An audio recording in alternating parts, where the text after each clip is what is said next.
The village of Little Hartwell was known for its serene streets, its neatly trimmed hedgerows, and the quiet charm of cottages that had stood unchanged for generations.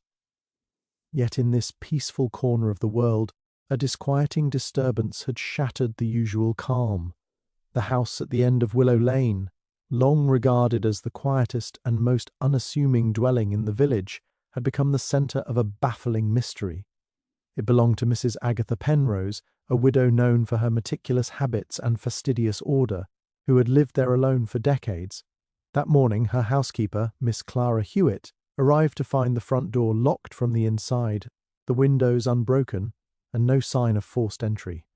Inside, the air was thick with stillness, and the sight that met her eyes was something out of an incomprehensible nightmare. Mrs. Penrose lay on the sitting-room floor, her expression frozen in shock, yet there were no marks on her body, no sign of struggle, no weapon in sight. The room itself seemed almost untouched, save for a small, curious object resting atop the fireplace mantel, a single porcelain chess pawn, its white surface gleaming in the morning sun that slanted through the curtains.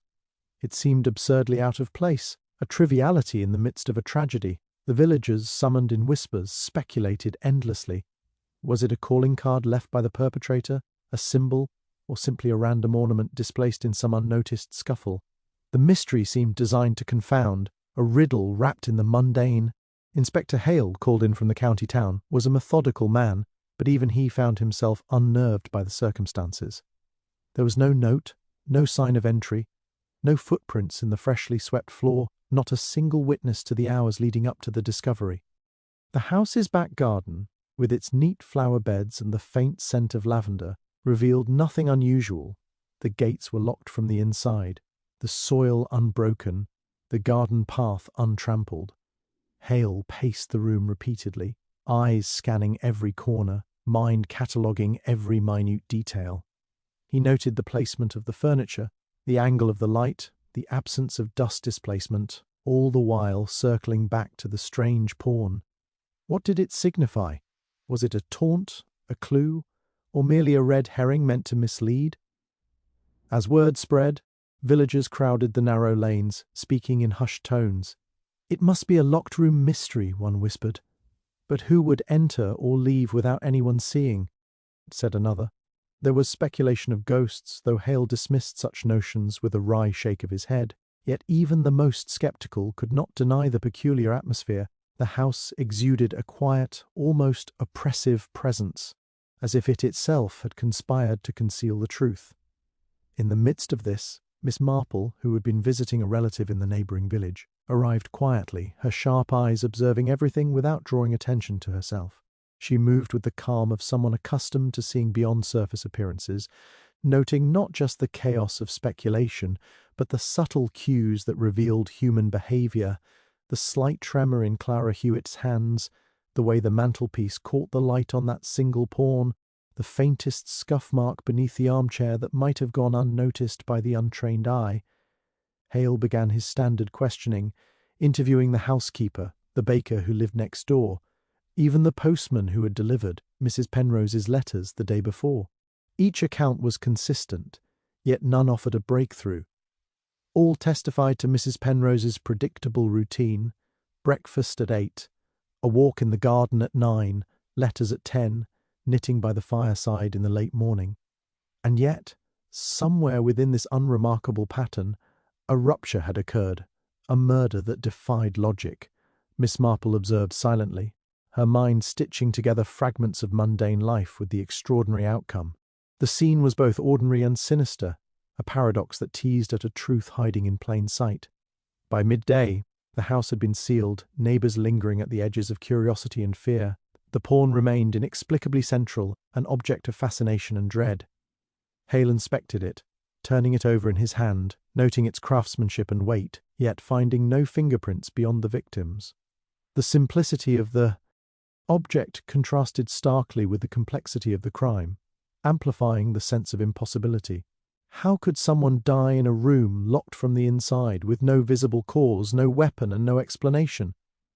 The inspector frowned, exasperated, while Miss Marple, standing quietly near the window, seemed almost serene, as if the answer lay not in the extraordinary but in the overlooked, the mundane, the seemingly trivial details that most eyes would pass over. As the village buzzed with rumours, the quietest house in Little Hartwell held its secrets tightly, the scene perfectly staged to perplex and frustrate. And yet, in that very quietness, in the precise placement of the pawn and the careful preservation of the household's order, the first threads of understanding began to form in Miss Marple's mind. The puzzle was unsolvable by conventional reasoning, but she sensed that the solution was hidden within the ordinary, an insight that only patience, observation, and a deep understanding of human nature could reveal. The mystery had begun, and with it, the promise of revelations that would shake the village in ways no one could yet imagine. Miss Marple moved through the sitting-room with deliberate calm, her eyes skimming over surfaces that the inspector had already scrutinized dozens of times. While Hale focused on the broad strokes, the locked doors, the undisturbed windows, the neat floorboards, she noticed subtler details, the faint impression of a teacup ring on the polished side table, a single strand of dark hair clinging to the edge of Mrs. Penrose's shawl, and the slight tilt of the mantelpiece where the porcelain pawn rested. It was precisely the tilt that drew her attention. A child, she thought, or someone unfamiliar with the house's habits, would have placed it more carelessly, not with the almost imperceptible attention to alignment that she now observed. She crouched beside the fireplace, examining the pawn more closely. Its glaze was flawless, but one side bore a tiny scratch, almost invisible, as though it had brushed against something rough. Perhaps during a struggle, or perhaps deliberately left to catch the eye. Miss Marple noted the angle of the sunlight falling on it, casting a shadow that subtly highlighted the scratch. Most would dismiss it as inconsequential, yet to her trained perception it spoke volumes. Someone had staged this scene, yet the choice of a pawn was not arbitrary. It symbolized a beginning, a first move in a carefully plotted sequence.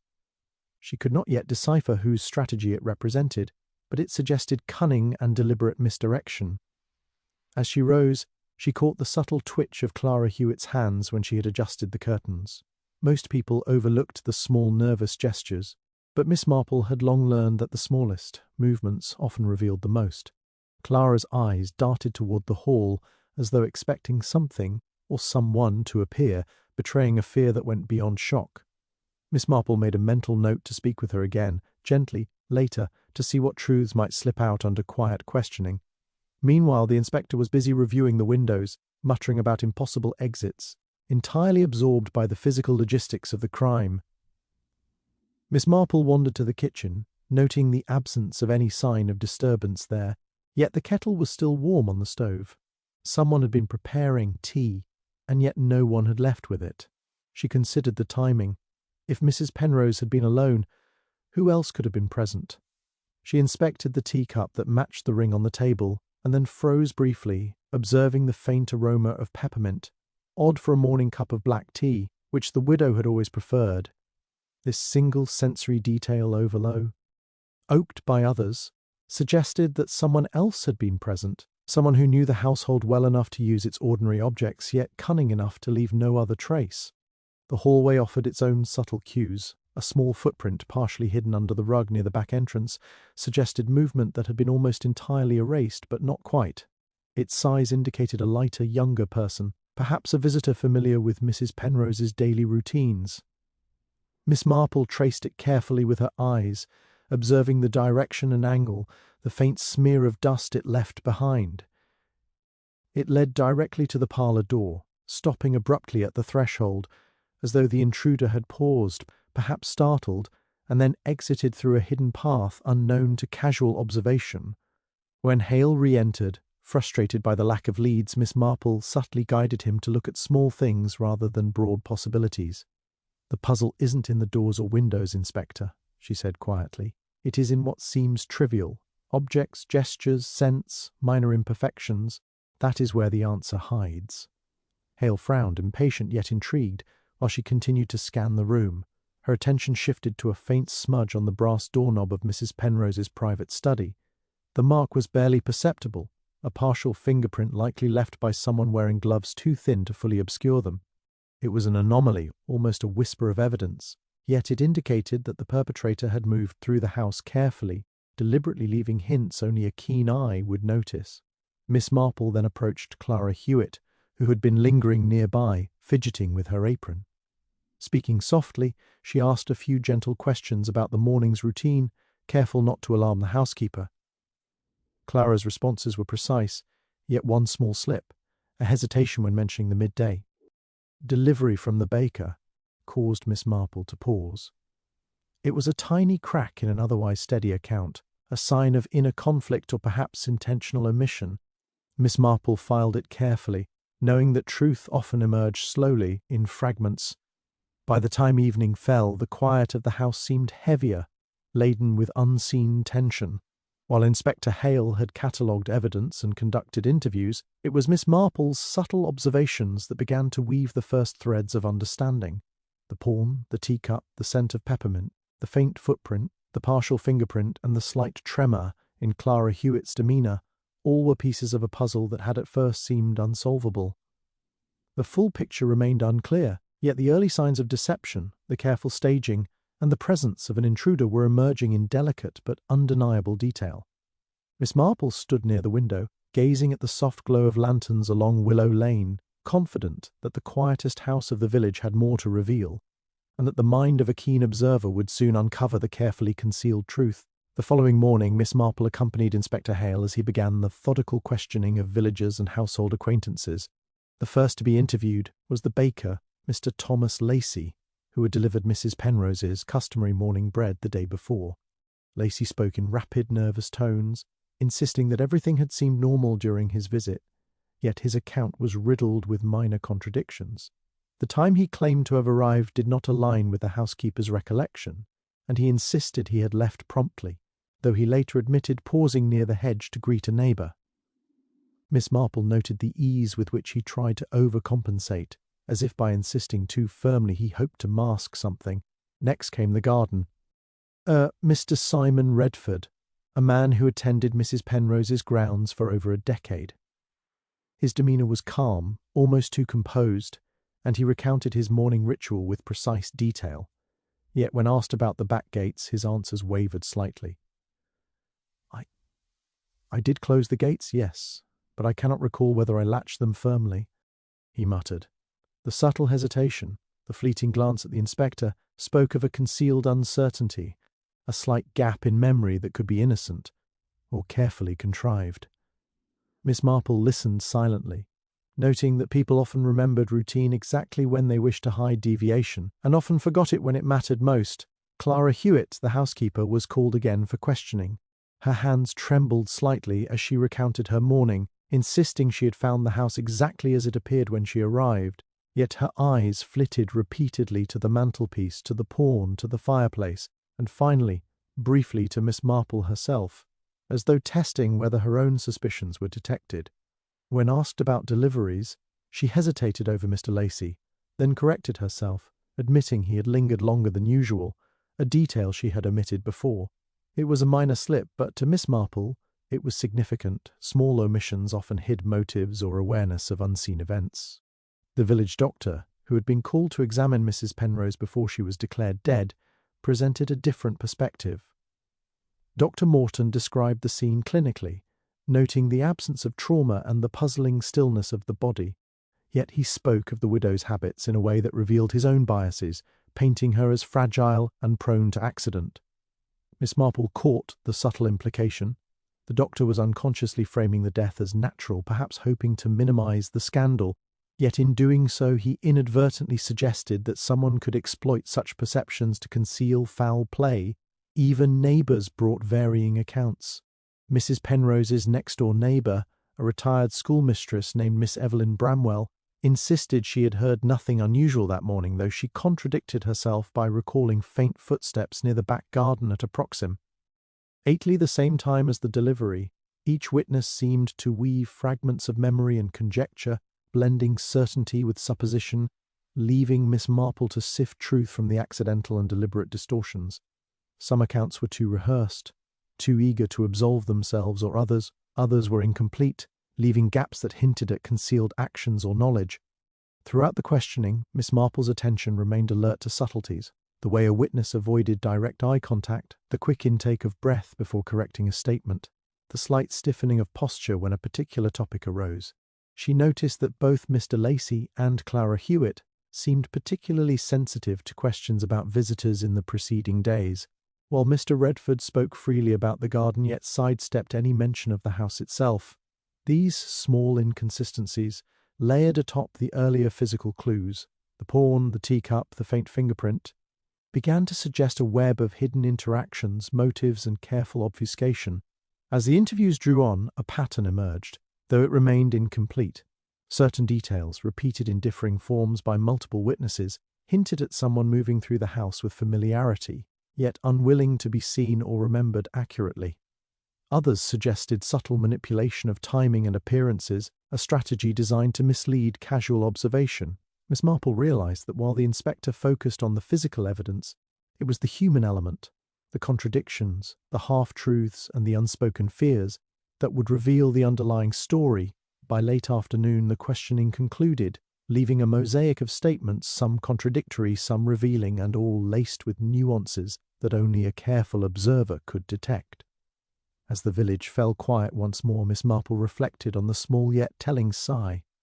GNS, the over-eagerness of some, the hesitant omissions of others, the glimpses of anxiety masked beneath polite speech.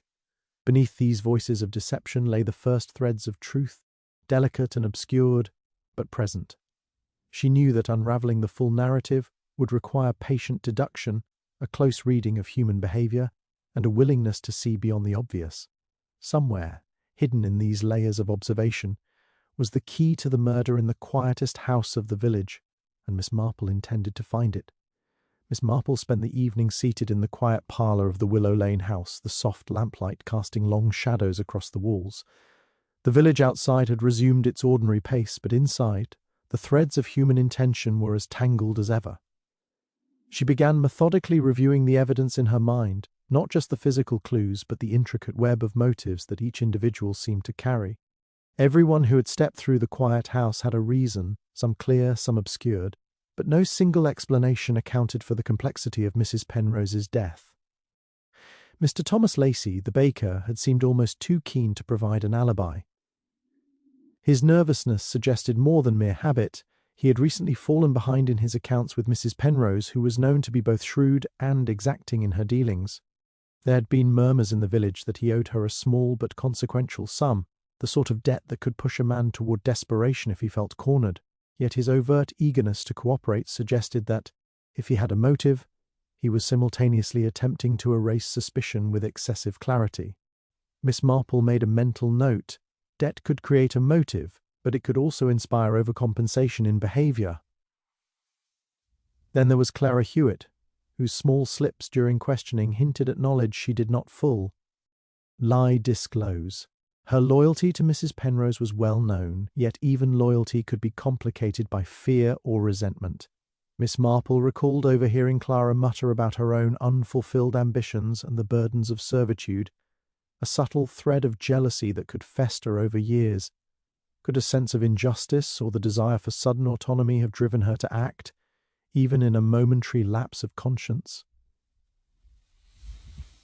Hesitations suggested not only anxiety but perhaps an internal conflict. An opportunity might have presented itself, and the temptation may have been strong. The gardener, Mr. Simon Redford, seemed outwardly calm, almost disarmingly so. Yet beneath his composed exterior, Miss Marple suspected an undercurrent of resentment.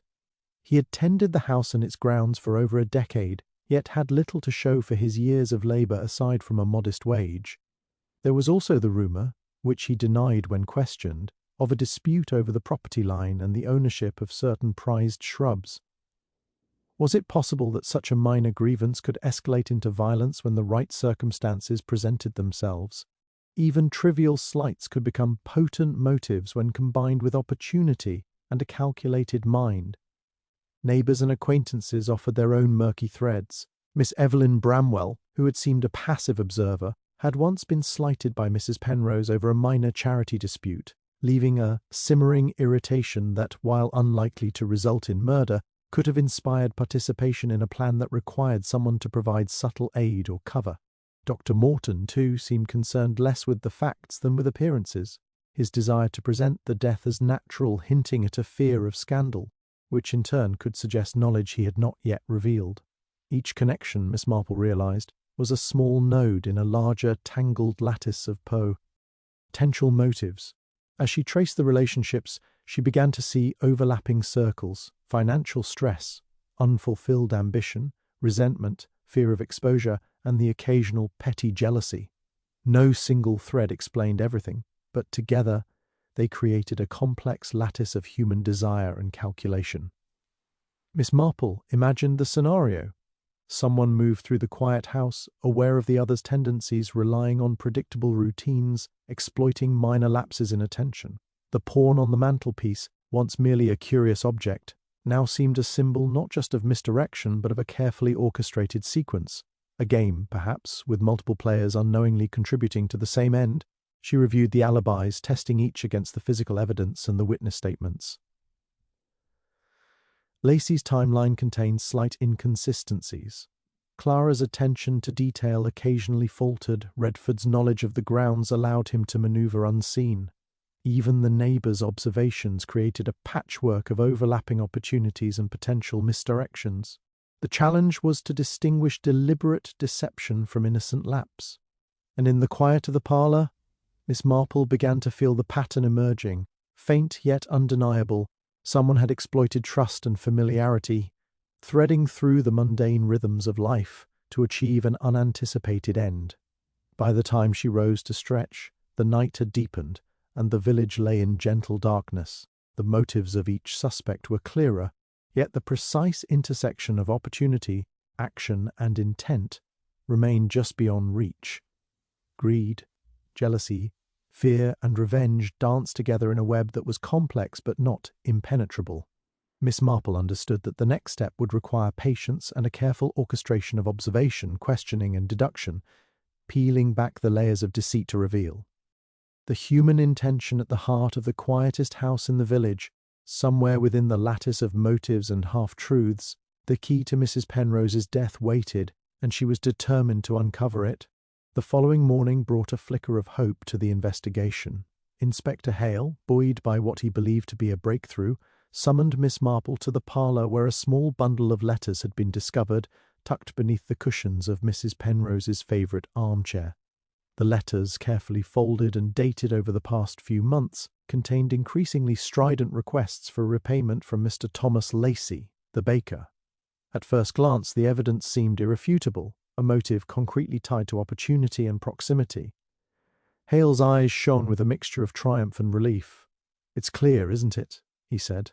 "Lacey had both reason and access. The rest falls into place neatly enough.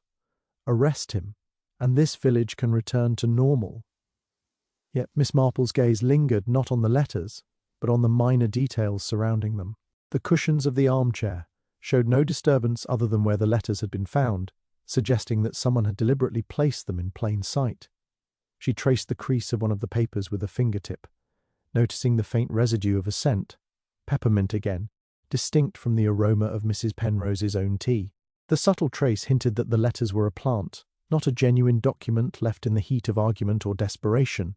Lacey's nervous over-eagerness during questioning had been suspicious, yes, but Miss Marple's intuition whispered caution. Something about the apparent simplicity of the solution felt deliberately engineered to mislead. Despite her reservations, Hale proceeded with the customary formalities. Mr. Lacey, pale and bewildered, protested his innocence, citing alibis and routine tasks. The villagers, eager for closure, whispered in approval, already envisioning the case neatly tied and the culprit apprehended. Yet the subtle cues Miss Marple had noticed, the nearly imperceptible scratch on the pawn, the faint footprint near the back entrance, Clara Hewitt's nervous gestures, remained unresolved. None of these anomalies aligned with a simple debt-driven crime. The letters explained motive in the eyes of the authorities, but they left questions dangling that demanded a more careful eye. As the arrest proceeded, Miss Marple lingered near the window, observing the interplay of shadow and light in the quiet house. Her mind traced the timeline once more: the delivery of bread, the movement of the gardener, the presence of visitors, and the subtle discrepancies in witness statements. Each element still held the potential for concealment or manipulation. She noted how easily the letters could have been arranged to frame an innocent man, particularly one whose anxieties and debts made him a convenient target. The more she considered it, the more it seemed the true perpetrator had anticipated the investigation's patterns, planting evidence to satisfy conventional logic while keeping the real crime hidden in plain sight. Later, when Hale left to oversee Lacey's temporary detainment, Miss Marple returned to the room. She approached the mantelpiece once more, the pawn catching her eye in the morning light.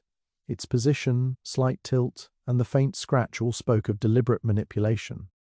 The letters beneath the armchair were too tidy, too conspicuously incriminating, yet they did not account for the timing of Mrs. Penrose's last moments or the subtle indicators of someone else's presence. The scent of peppermint, the faint partial fingerprint on the study doorknob, and the almost imperceptible signs of movement in the garden path.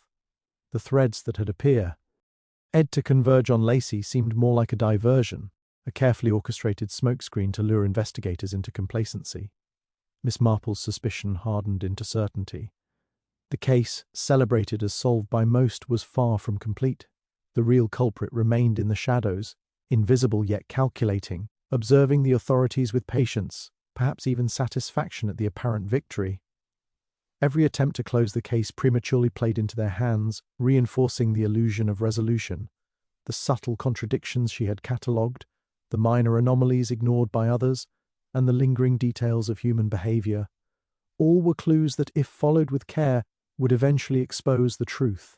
As twilight settled over Willow Lane, casting long, sombre shadows across the quiet house, Miss Marple allowed herself a faint smile. The village might believe the mystery resolved, the authorities content with the apparent evidence, and the neighbours at ease once more, but she knew better. The game was far from over. Somewhere in the village, hidden within ordinary routines and familiar faces, the real perpetrator waited, patient and unobserved, while the village celebrated a false victory. Miss Marple, undeterred, vowed to watch closely, to listen carefully, and to follow the subtle threads that others had overlooked. Only then would the quietest house of Little Hartwell finally reveal the truth that lay beneath its deceptively serene surface. As the village settled into the uneasy calm that followed the apparent resolution, Miss Marple could not shake a sense of incompleteness. The pawn, the faint footprint, the peppermint scent, all whispered of a deeper orchestration, one that extended beyond the obvious. She decided to revisit the archives of Little Hartwell, combing through old parish records, newspaper clippings, and court proceedings, hoping that something, buried in the past, might illuminate the present. Villages like this, she mused, rarely change completely.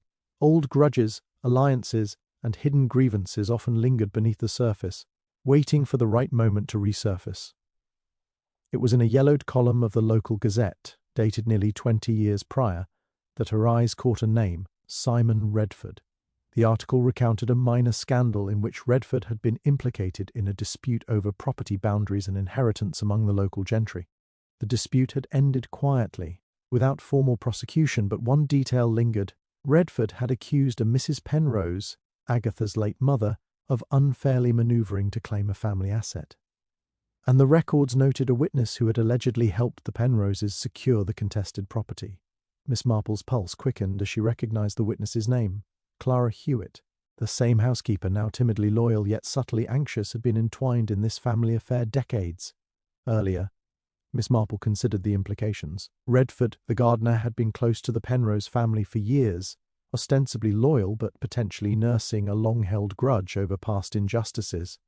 Clara, meanwhile, had been part of the mechanism that had deprived him of his perceived rights, though as a servant her actions were constrained by circumstance.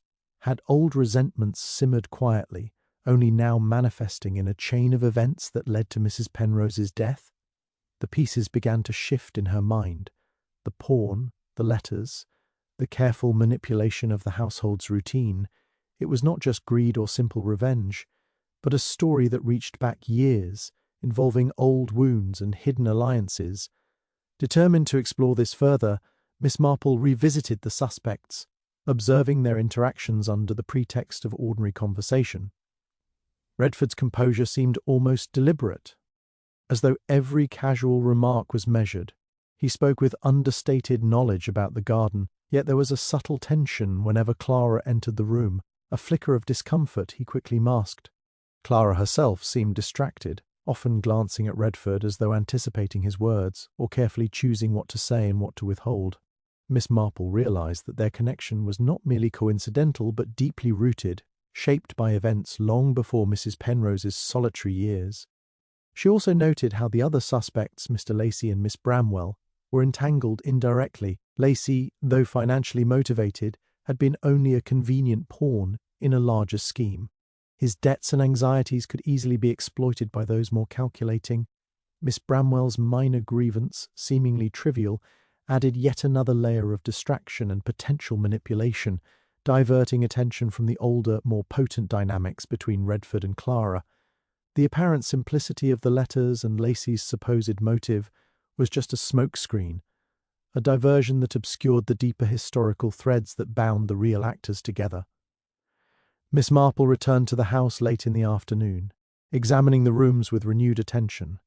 She crouched beside the fireplace once more, considering the pawn. The scratch on its side, the tilt, and its placement, all were deliberate.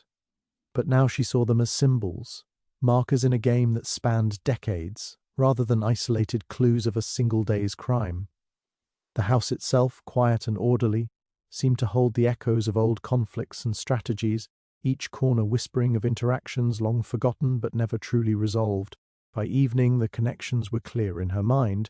Redford had long harboured resentment against the Penrose family for the perceived injustices of his youth, while Clara, bound by past allegiance and complicity, had become an unwitting, or perhaps willing, participant in the unfolding drama.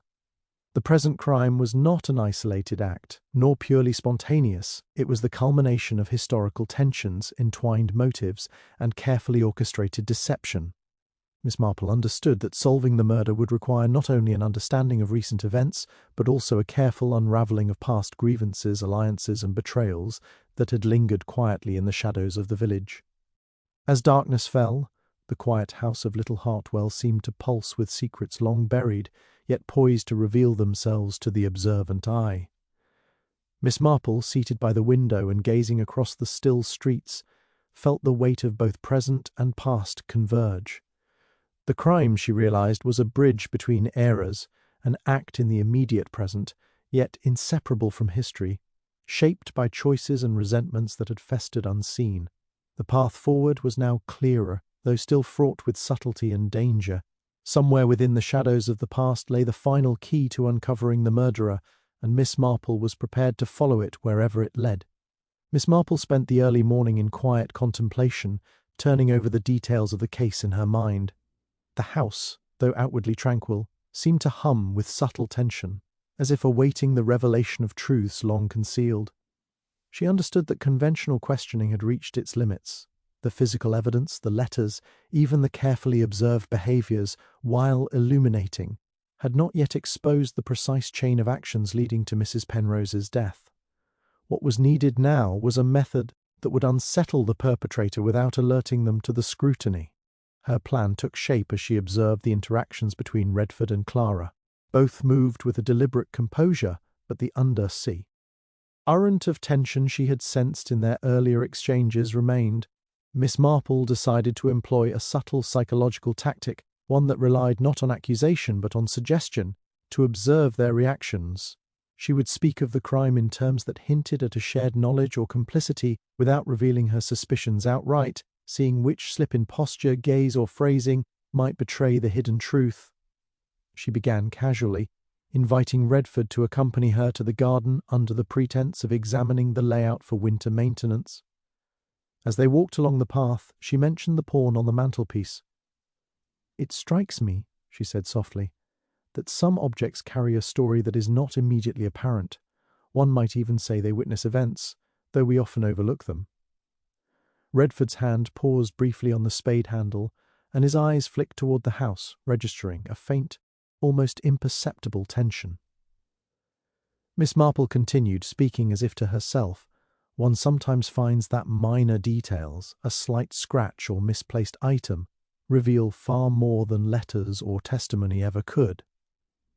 Later, she invited Clara to join her for tea in the parlour, the kettle's gentle whistle masking the quiet undercurrent of inquiry.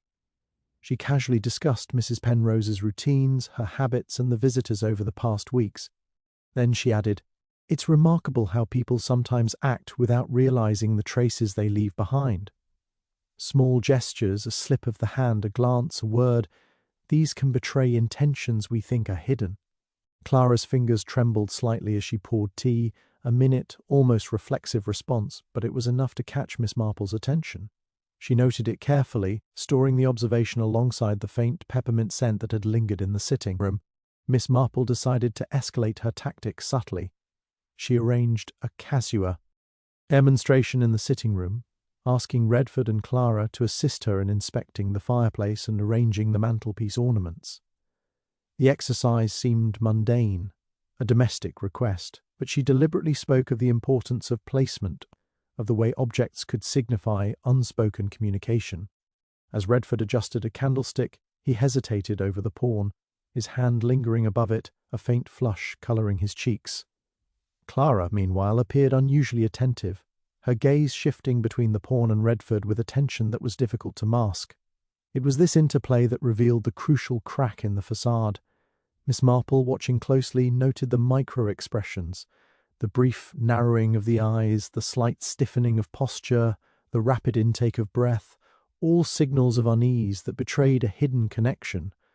Neither suspect spoke, yet their coordinated caution in handling the objects, the careful avoidance of revealing gestures, spoke volumes. The psychological test had forced a subtle reaction, unintentional but undeniable, and in that fleeting moment, the carefully maintained deception began to show the first cracks. Miss Marple retired to her chair by the window, observing the scene with the clarity of years of experience. The conventional evidence, the letters, the footprint, the teacup, remained useful, but it was the reaction to suggestion, the involuntary reveal of hidden tension, that now pointed unmistakably toward the orchestrated partnership between Redford and Clara. They were bound not only by circumstance but by a shared understanding of the old grievances, the latent resentments, and the careful planning that had transformed past injustices into a present crime. The unconventional tactic had not merely confirmed suspicion, it had illuminated the psychological link, showing how carefully cultivated appearances could be with subtle perception. By evening, Miss Marple felt a quiet satisfaction. The village, still unaware of the deeper truth beneath the apparent resolution, moved through its routines, oblivious to the unravelling of the real narrative. The psychological test had revealed what direct questioning could not, the alignment of intent, opportunity, and concealed motive. Somewhere in the quiet corners of the house, the perpetrator's careful disguise had faltered for the briefest instant, and that flicker, once observed, would serve as the key to finally untangling the mystery. Miss Marple knew that the next steps would require patience, strategy, and a steady hand, but now, for the first time, she could see the contours of the hidden truth clearly emerging from the shadows. The following morning, Miss Marple returned to the house with a quiet sense of purpose. The previous day's subtle revelations, the reactions of Redford and Clara, had given her the first clear glimpse of the hidden partnership behind Mrs. Penrose's death.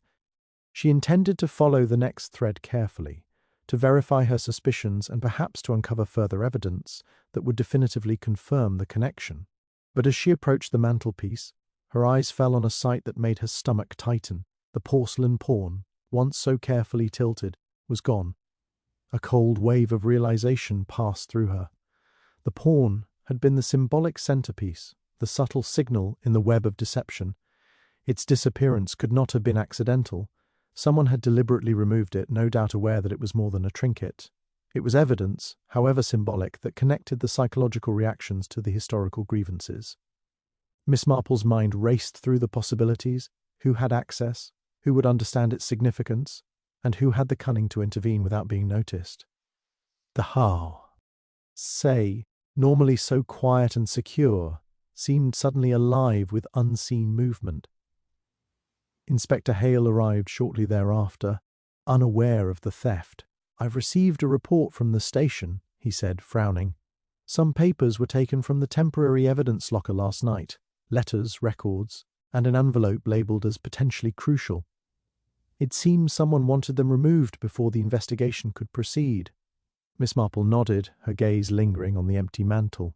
The psychological test, the subtle reactions, and now the vanishing of key objects. The murderer was no longer merely passive, they were actively manipulating the flow of the inquiry, attempting to bury the truth before it could emerge.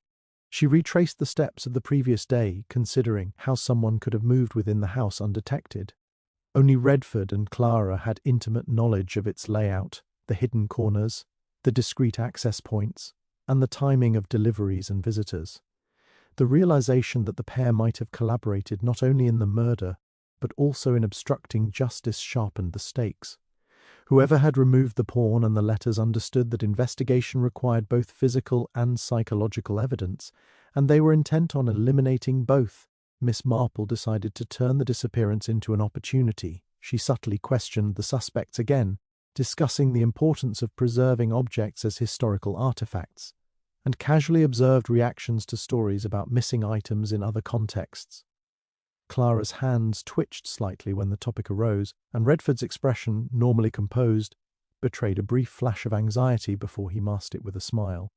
These minute cues confirmed what she already suspected. Someone with intimate knowledge of the house had actively interfered with the investigation. Later, in the dim light of the parlour, Miss Marple pieced together the implications. The theft of evidence indicated premeditation beyond the murder itself. The letters planted to frame Lacey, the deliberate positioning of objects, and now the removal of critical items, all suggested a careful orchestration designed to mislead, delay, and confuse. Whoever was behind it had the patience to wait, the cunning to manipulate, and the boldness to act under the very noses of the authorities.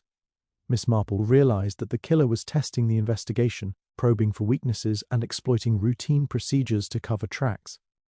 Even as the inspector debated next steps, Miss Marple considered the human dimension, the anxiety, fear, and sense of urgency that would now dominate the behavior of those implicated. Trust, she noted, had become fragile. Witnesses who had seemed forthcoming now appeared more guarded, conscious that their statements might be scrutinized and cross-referenced in ways that could expose them. Each interaction was now charged with a subtle tension, every gesture a potential signal. The criminal had seized the advantage, but in doing so had also revealed overconfidence, the very hubris that Miss Marple intended to exploit. As night fell, the quiet house of Willow Lane felt heavier, as though it were holding its breath. Miss Marple, seated by the window with her notebook in hand, catalogued every observation, the missing pawn, the stolen letters, the faint signs of nervousness in Clara and Redford, the subtle patterns of their cooperation. The stakes had risen. The murderer was no longer hiding in plain sight, but actively shaping the narrative, attempting to erase the threads that might expose them. Yet Miss Marple, undeterred by the vanishing evidence, felt a growing certainty. The more the perpetrator tried to manipulate and conceal, the more their methods betrayed them, leaving traces only a careful, patient observer could discern. Somewhere amid the shadows of the house and the layers of human deception, the key to unmasking the murderer remained, and Miss Marple intended to follow it relentlessly, even as the game grew ever more dangerous. The quiet of Willow Lane was shattered the next morning by a scream that pierced the crisp air, echoing from the house's garden. Miss Marple, who had been reviewing her notes by the window, exchanged a brief, knowing glance with Inspector Hale before moving swiftly toward the source. By the time they arrived, the scene was one of immediate chaos. Clara Hewitt lay unconscious near the hedge, a small pool of blood forming where she had fallen, while a heavy garden trowel, its edge smeared, lay a few feet away. The house itself seemed to tremble under the weight of a new, unforeseen danger. The attack had been sudden, precise, and calculated. Clara's injury, though not fatal, was enough to send shockwaves through the investigation. Whoever had struck her had known the layout intimately, had anticipated her movements, and had executed their assault with the efficiency of someone accustomed to careful planning. Miss Marple's mind raced, cataloguing every variable, who had access at that hour, who could have observed the house, and what motive might drive a second act of violence. It was now painfully clear that the murderer was not merely hiding but actively manipulating events, testing the boundaries of the investigation while escalating the stakes. As Hale tended to Clara and arranged for medical assistance, Miss Marple quietly surveyed the area. The soil near the hedge bore fresh footprints, partially obscured by the morning dew, yet one was distinct, a smaller, lighter print that suggested deliberate misdirection, perhaps to imply the presence of a third party. But she recognized the pattern. Only someone intimately familiar with the house's routines could create a convincing mislead, while leaving themselves exposed in the process.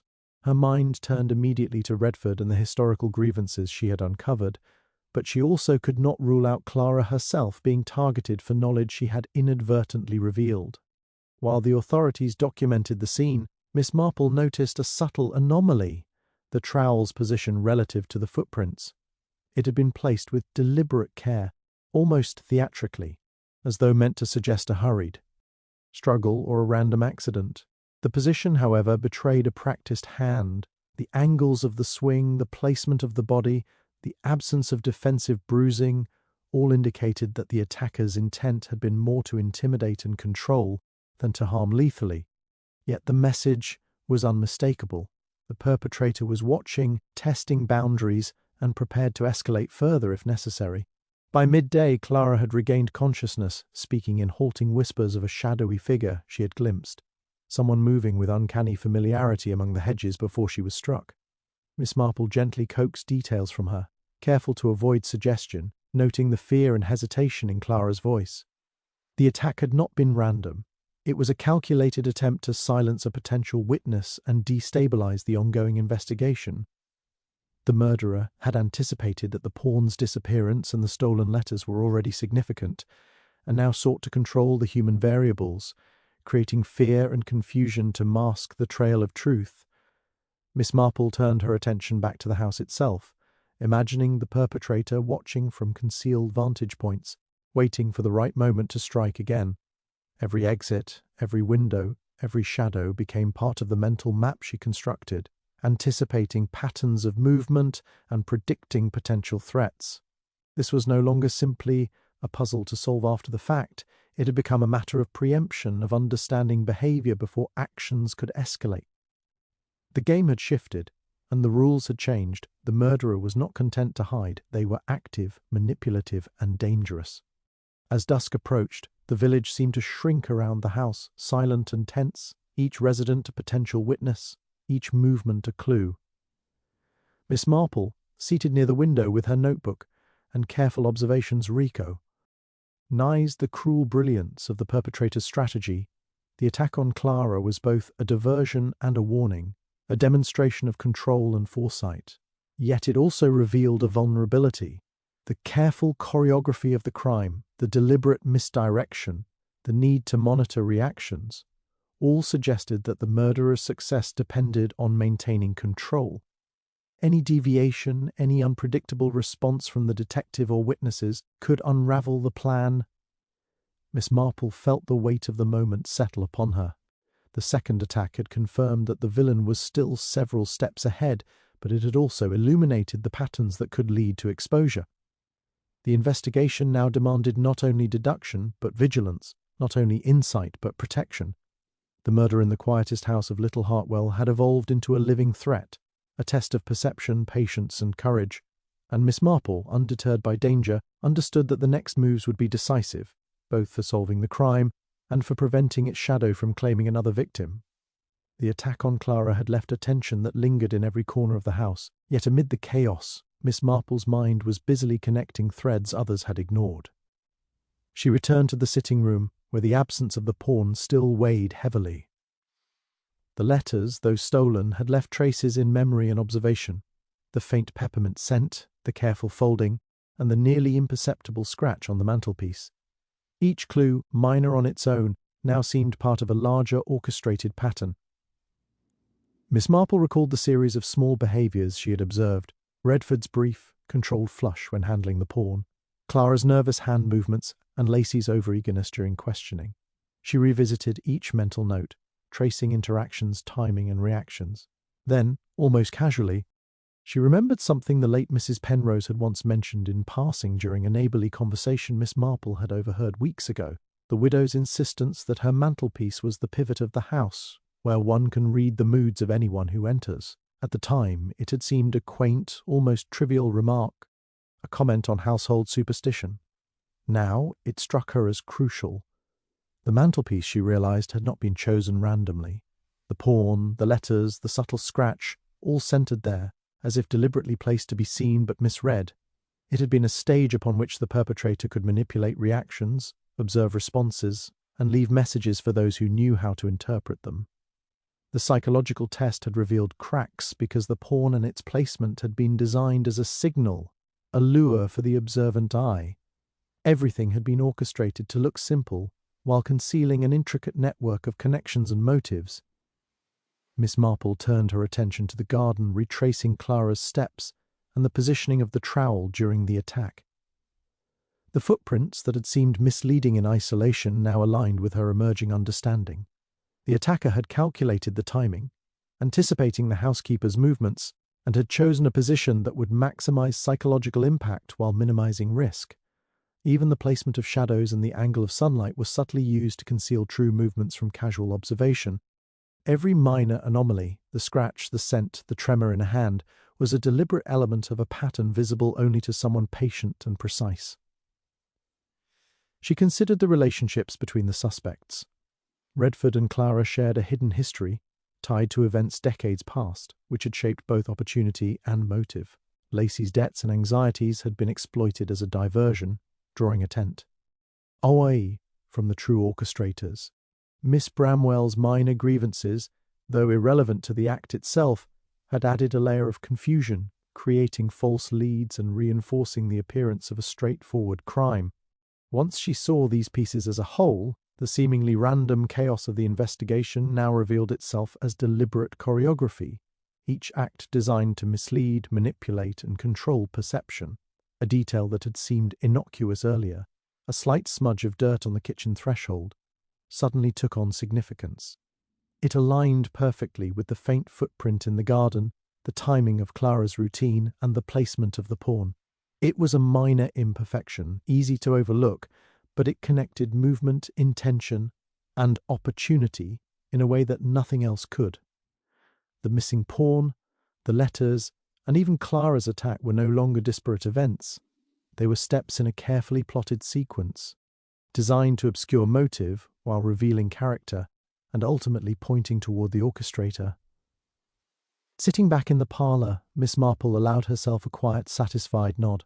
The pattern was now emerging in her mind like a finely woven tapestry, threads of human behaviour, historical grievances, and deliberate misdirection coming together to form a clear image.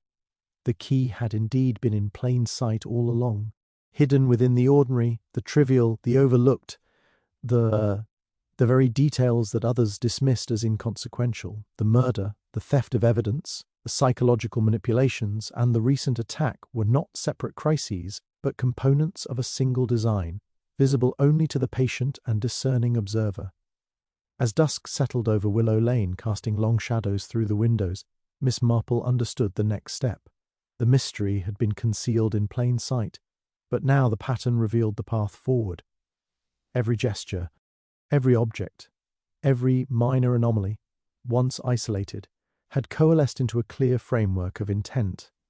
The house, quiet yet filled with echoes of past and present actions, held the answers. And with the pattern finally in focus, Miss Marple knew that the final unravelling of the case, the exposure of the true orchestrators, was within reach, provided she continued to follow the threads with the same patience, precision, and insight that had guided her from the beginning. Miss Marple spent the evening in quiet reflection, the weight of the emerging pattern heavy in her mind. The pieces of the puzzle were beginning to align. The pawn, the stolen letters, Clara's attack, the faint footprints, and the subtle psychological manipulations. Yet even with the pattern clear, the underlying motive remained elusive, a shadow lurking behind the tangible evidence. It was not until she reviewed the historical grievances between Redford and the Penrose family that the truth began to surface, like a faint silhouette sharpening in the dusk. The gardener, Simon Redford, had nursed resentment for decades. On the surface, it had appeared as a simple grievance over property disputes and perceived slights in his youth. But beneath that lay something more profound, a persistent need to assert control and exact justice according to his own moral code. Miss Marple realized that the murder of Mrs. Penrose was not merely a reaction to past humiliation. It was a meticulously orchestrated performance intended to balance scales he believed had been tipped unfairly. The letters, the pawn, the timing, and even Clara's role were carefully calculated components in a narrative Redford had constructed to assert his own sense of righteousness. Clara's involvement, she now understood, was equally complex. Far from being a mere accomplice, Clara had been caught between loyalty and fear. Her actions, subtle manipulation, the careful positioning of objects, her participation in Redford's orchestrations, were driven not by desire for gain, but by a psychological entanglement forged years ago. She had been part of the machinery that had benefited the Penrose family during Redford's earlier grievance, and the current crime allowed her a measure of reconciliation, a chance to rewrite history in a way that in her mind justified the present. The two of them had worked, in concert, each motivated by intertwined, deeply personal psychologies, not by greed, not by simple revenge, but by a need to restore balance according to their own perception of justice. Miss Marple's eyes fell on the empty space where the pawn had rested. It was symbolic not only in its placement but in its meaning, a representation of strategy, of careful foresight, of moves designed to provoke reaction, observe behavior, and manipulate outcomes. The removal of the pawn, the theft of the letters, and the attack on Clara were all extensions of the same underlying impulse, a desire to control not only events but perceptions. Redford's meticulous orchestration revealed a mind attuned to subtlety, capable of using ordinary objects and routine behaviors to construct a narrative in which the world moved according to his design. Even Lacey's involvement took on new significance. The apparent debt and the planted letters were a diversion, yes, but they also functioned as a psychological prop, reinforcing the sense that a simple motive could explain the crime. Miss Marple saw now that Redford had relied on the predictability of human behavior, the eagerness to find a culprit, the assumptions of investigators, the village's desire for closure, to mask the deeper, more unsettling motive. The crime was less about material gain and more about asserting control over memory, history, and perception. Miss Marple quietly reviewed Clara's actions once more. Her hesitation, her micro-expressions, the subtle cues she had given during the psychological test, all pointed to her conflicted role. She had acted both to support Redford's plan and to navigate her own sense of justice. It was a dangerous balance, fraught with moral ambiguity, but it explained her careful manipulations, the timing of movements, and the seemingly minor adjustments to objects and evidence. Her psychology, when viewed alongside Redford's, illuminated the full depth of the crime. It was an intimate, deeply human orchestration, far removed from ordinary motives of greed or revenge. By the late evening, Miss Marple sat in her chair, a soft lamp casting a warm circle of light over her notebook. The hidden motive was no longer hidden. It was a blend of psychological complexity, historical grievance, and a desire to assert moral equilibrium according to personal codes. The crime, she realized, was not simply committed. It was composed, like a story in which every act, gesture, and object played a precise role. It was shocking in its precision, its depth, and its audacity. Yet it made perfect sense within the logic of the perpetrator's intertwined psychologies. Miss Marple allowed herself a small, thoughtful smile. The case was no longer merely a matter of tracing physical evidence. It required understanding the human heart, the delicate interplay of resentment, loyalty, and the need for justice. The hidden motive had revealed itself, not through force or confession, but through patient observation, careful deduction, and the recognition of subtle, telling signs. And with that understanding, she knew the final moves of the investigation. The exposure of Redford and Clara, the unweaving of their intricate deception, were now within reach, guided by the clear light of insight into the true psychology behind the crime. Miss Marple spent the morning, in quiet preparation, reviewing every detail, every subtle observation, and every psychological thread she had meticulously gathered over the course of the investigation. The pattern, the hidden motive, the orchestrated distractions, all had led to this moment. She knew that Redford and Clara, confident in their own cleverness, would not act recklessly. They would expect her to follow routine procedures, and so she designed her confrontation to exploit that expectation, to create a scenario in which their composure might crack and their carefully concealed intentions be revealed. She invited both Redford and Clara to the house under the guise of a routine inquiry, claiming she wished to discuss the remaining anomalies in the investigation. The sitting room was arranged deliberately, the furniture in familiar positions, the mantelpiece conspicuously bare, and the windows left open just enough to allow the natural light to cast long shadows across the floor. Every detail was chosen to evoke subtle unease and to remind the suspects of the elements they had manipulated. Miss Marple spoke in gentle, unhurried tones, commenting on objects, patterns, and routines, as if reflecting aloud rather than interrogating.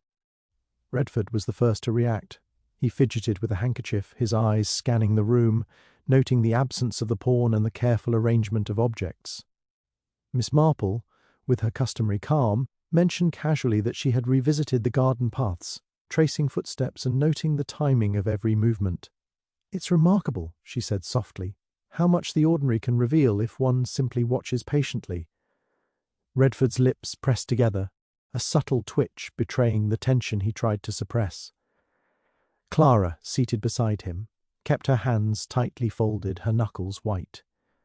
Miss Marple spoke of minor slips she had observed, the tremor when handling, the teacup, the slight hesitation in correcting statements, the fleeting glance toward the empty mantelpiece.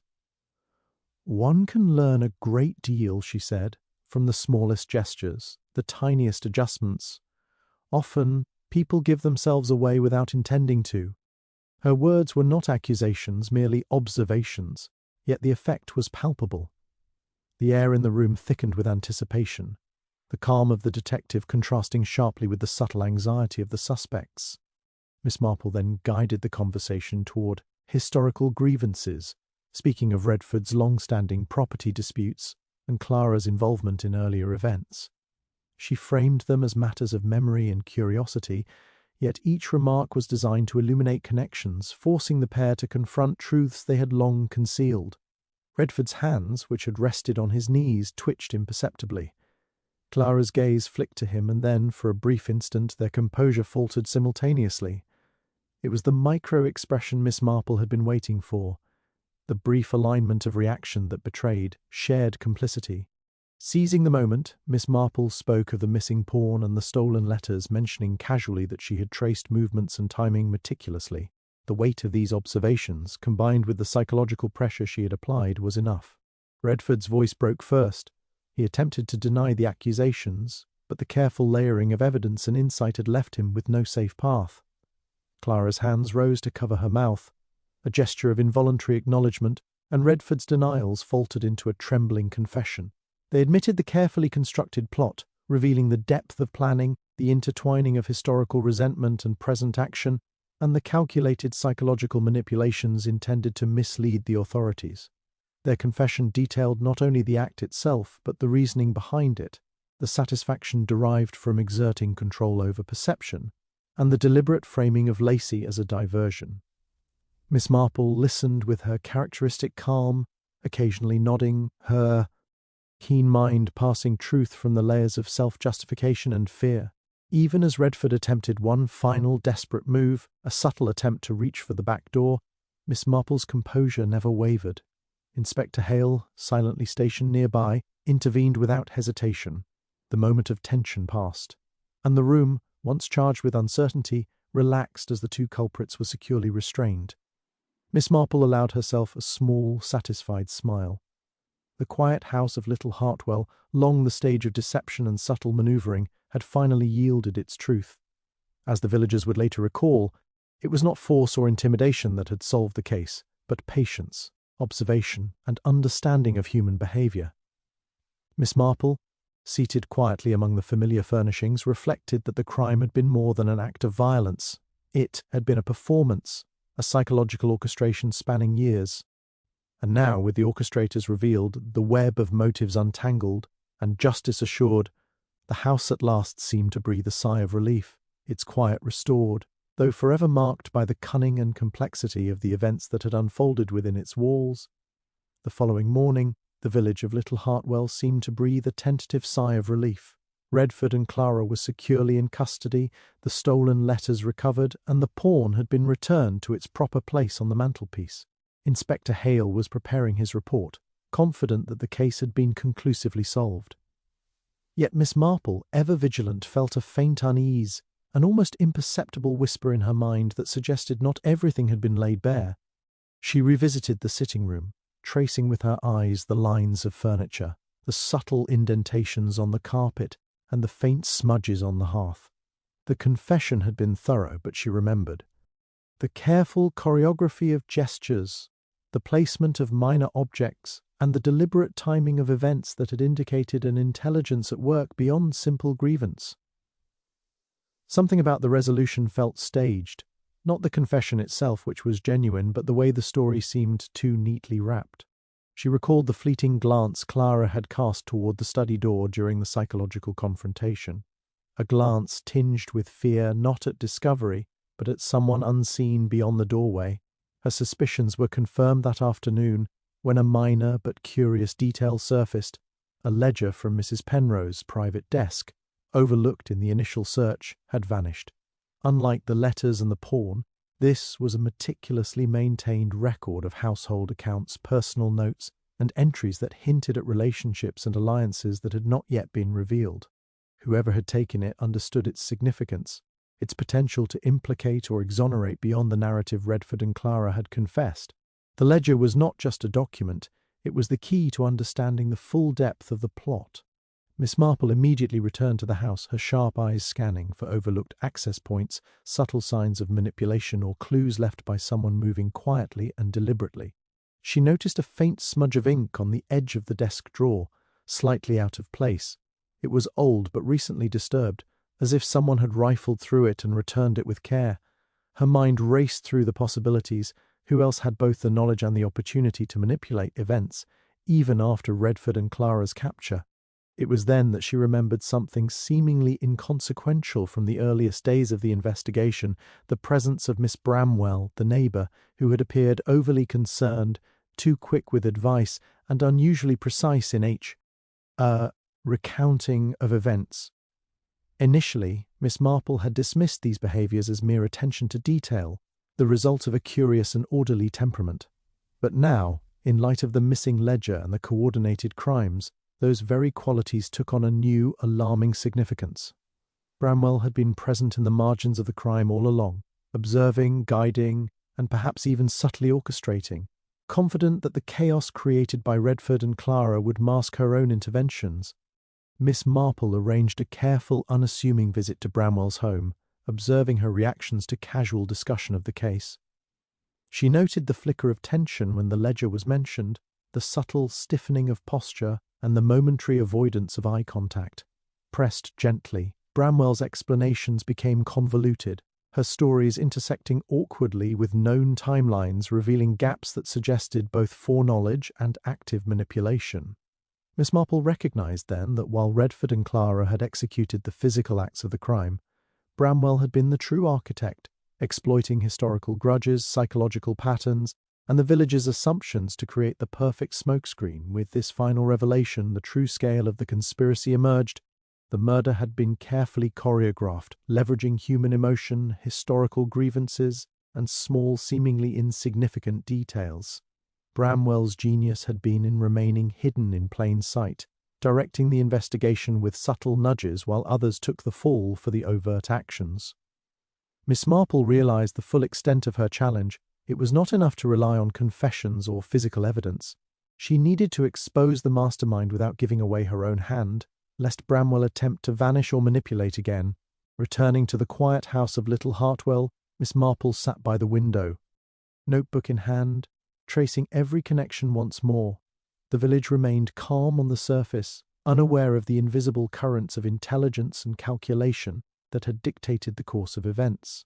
The last-minute twist tested her ingenuity, patience, and insight, demanding a precision equal to the crime itself.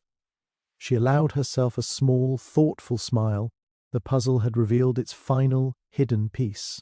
And now, armed with understanding and strategy, she prepared to confront the true mastermind, knowing that only careful observation and subtle maneuvering could bring the final act to a just and inevitable conclusion, Miss Marple wasted no time in setting her plan into motion. She invited Inspector Hale and a few trusted villagers to the sitting room under the pretense of a final review of the case, leaving Bramwell under the impression that the investigation was fully closed. As she had anticipated, the true mastermind could not resist observing from a distance, confident that her involvement had gone unnoticed. Miss Marple arranged the chairs, the lighting, and the table just as she had before, ensuring that every line of sight, every corner of the room, and every subtle reflection could be used to her advantage. She began to speak casually, recounting the steps of the investigation with deliberate gaps, as if seeking reassurance rather than delivering insight. She mentioned the stolen letters, the vanished pawn, Clara's attack, and Redford's and Clara's confessions, each story delivered with an almost innocuous air. The room was calm, but Miss Marple's eyes were sharp, tracing every twitch, every blink, every micro-expression. Bramwell's hand trembled slightly, betraying more than she intended, and Miss Marple noted it silently, storing the observation alongside others she had accumulated. "I've been thinking," Miss Marple said gently, "about how even the smallest of details, what seems trivial or irrelevant, can reveal far more than we imagine. A faint footprint, a smudge of ink, the angle of a glance. Anyone observant enough can see patterns that others overlook." She paused, letting the words linger, observing Bramwell's subtle stiffening posture. And sometimes a seemingly innocent interest in events, a desire to follow closely, can reveal a mind with motives deeper than expected. Bramwell's composure cracked. She rose from her chair, pale and rigid, instinctively moving toward the door. I don't understand what you mean," she stammered, her voice tight. Miss Marple's gaze never wavered. "Oh, I believe you do," she said calmly. "You were never the one to act directly. That honour belonged to Redford and Clara. But you orchestrated, guided, and manipulated the others, confident that all would focus on the obvious, missing the subtle marks of your design." Inspector Hale stepped forward, but Miss Marple raised a hand. "Let us allow the truth to unfold first." She recounted the overlooked ledger, the ink smudge, Clara's fearful glance toward the study, and Bramwell's unusually precise recollections and unsolicited advice. She described how each minor gesture, each carefully placed observation, had revealed Bramwell's orchestration. While Redford and Clara executed the crime with tangible acts, you directed the currents from the shadows, she concluded. The missing evidence, the patterns of fear and confusion, even the apparent chaos, all were part of your careful choreography. Bramwell's face drained of colour. She looked from Miss Marple to Hale, realising the net had been drawn tight. She attempted to deny it at first, claiming coincidence, concern, and mere curiosity. But Miss Marple methodically dismantled each defence, pointing out inconsistencies in timelines, unexplained presences, and subtle psychological CU's that had gone unnoticed by everyone else. The confession emerged not as a dramatic surrender, but as a quiet, almost reluctant acknowledgement. Bramwell had indeed guided events, ensuring that the village, the authorities, and even Redford and Clara were playing into the design she had laid out. Yet as the constables moved to restrain her, Bramwell's eyes darted to a window, a narrow, unguarded escape path she had noted in advance. In a moment of calculated audacity, she slipped toward it. Miss Marple, quick and precise, reached for the bell to signal pursuit, but Bramwell's familiarity with the house's hidden corners allowed her a fleeting advantage. By the time the constables arrived, she had vanished into the surrounding hedgerows, leaving only a faint imprint of her shoes in the garden soil. Miss Marple stood quietly, observing the empty window frame. Justice had been delivered in part. Redford and Clara would face the consequences of their actions, the stolen letters recovered, and the pawn returned. But Bramwell's disappearance left an unsettling sense of unfinished business. The mastermind had eluded capture, if only temporarily, leaving behind the knowledge that she could strike again, if provoked. Turning to Inspector Hale and the assembled villagers, Miss Marple explained the hidden clues, the subtle observations, and the overlooked patterns that had revealed Bramwell's orchestration. "The evidence was never absent," she said softly. "It was simply disguised in human behaviour, in gestures, in the tiniest details that the unobservant dismiss. One must look not only at the act itself, but at the motives, the manipulations, and the manner in which people seek to control perception. That is why, even when everything seems resolved, one must remain vigilant. As dusk settled over Little Hartwell, the village resumed its routines, unaware of how close the shadows had come. Miss Marple, seated by the window with a faint smile, reflected on the delicate balance of human behaviour, observation and deduction.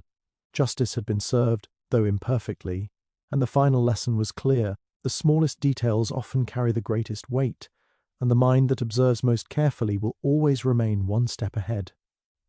The evening air hung crisp over Little Hartwell as Miss Marple made her way down the familiar lane toward her modest cottage. The events of the past days played in her mind like a finely tuned puzzle.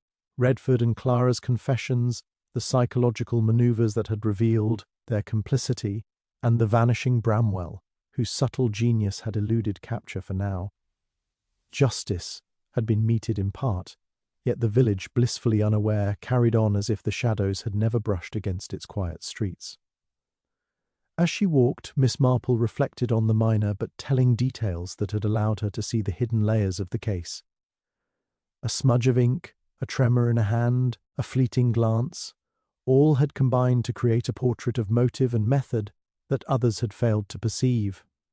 Yet, even with the pattern clear and the orchestration revealed, a lingering question remained. In the corner of her mind, a tiny anomaly refused to settle.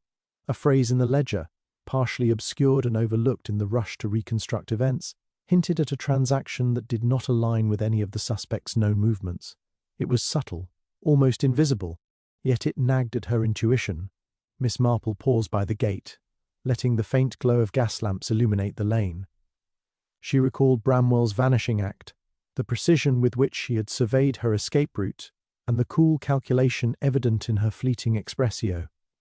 The woman had left behind no overt trail, but Miss Marple knew that intelligence like hers always left traces, hidden in plain sight for those patient enough to notice. A folded piece of paper, a slightly ajar shutter, an overlooked hinge or lock, such minutiae could reveal the next step, should Bramwell choose to act again. The thought was both unsettling and intriguing. The resolution of one mystery had already set the stage for another. Her mind wandered to the village itself. Each resident, each gesture, each small quirk could conceal a story waiting to emerge. The quiet facades, the polite greetings, the carefully tended gardens, all could mask motives, secrets, and alliances unseen. Little Hartwell, with its serene streets and unassuming cottages, was deceptively still, the calm masking a potential complexity that only a careful observer could uncover. Miss Marple felt a faint thrill at the thought. The world was rarely as simple as it appeared, and that complexity was both the challenge and the reward of her craft. Arriving at her cottage, she set her bag down and took a slow breath, letting the familiar scent of tea and wood smoke fill her senses.